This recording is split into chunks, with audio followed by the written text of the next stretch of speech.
Trois erreurs fondamentales qu'il ne faut surtout pas faire quand on veut vendre son bien immobilier en temps de crise.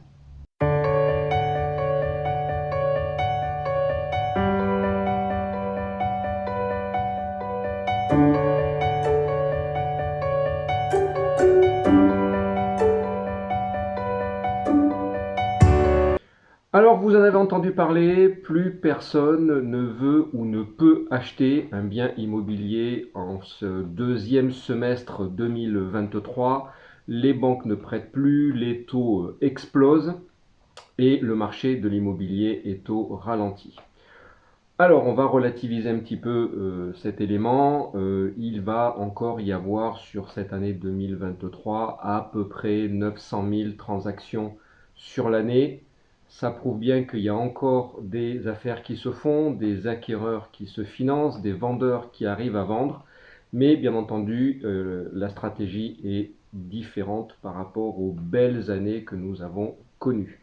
Mais il y a trois erreurs qu'il ne faut surtout pas commettre quand on veut vendre son bien immobilier en cette période un petit peu plus attentiste, dirons-nous. On ne va pas parler forcément de crise.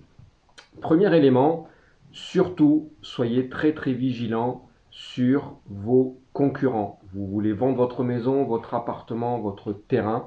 Regardez bien sur votre secteur, sur votre village, sur votre quartier. Qu'est-ce qui se vend? À quel prix? Par qui? Depuis combien de temps? Soyez extrêmement vigilants par rapport à ça, c'est-à-dire regardez ce qu'on fait du benchmarking, c'est-à-dire qui sont mes concurrents, à quel prix vendent-ils, qu'est-ce qu'ils vendent, comment je vais me positionner vis-à-vis de ces concurrents. Ne partez pas à l'aveuglette. Deuxième erreur, rendez votre bien le plus attractif possible.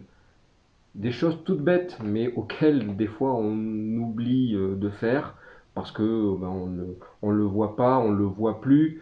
Les petits détails qui peuvent être rédhibitoires pour un acquéreur potentiel, la prise qui est mal fixée, la fissure que l'on voit quand on rentre dans la pièce. Bien entendu, je ne vous parle pas de faire le ménage, de ranger votre bien immobilier quand vous allez recevoir vos éventuels acquéreurs.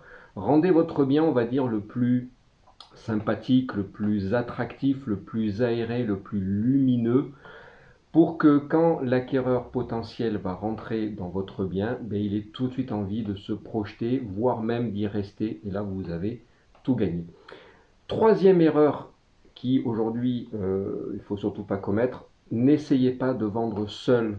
Aujourd'hui, le plus important, ça ne sera pas de passer vos annonces, ça ne sera pas la commercialisation, ça va être de trouver le bon acquéreur, c'est-à-dire celui qui est vraiment en recherche, qui est finançable, qui a un projet sérieux.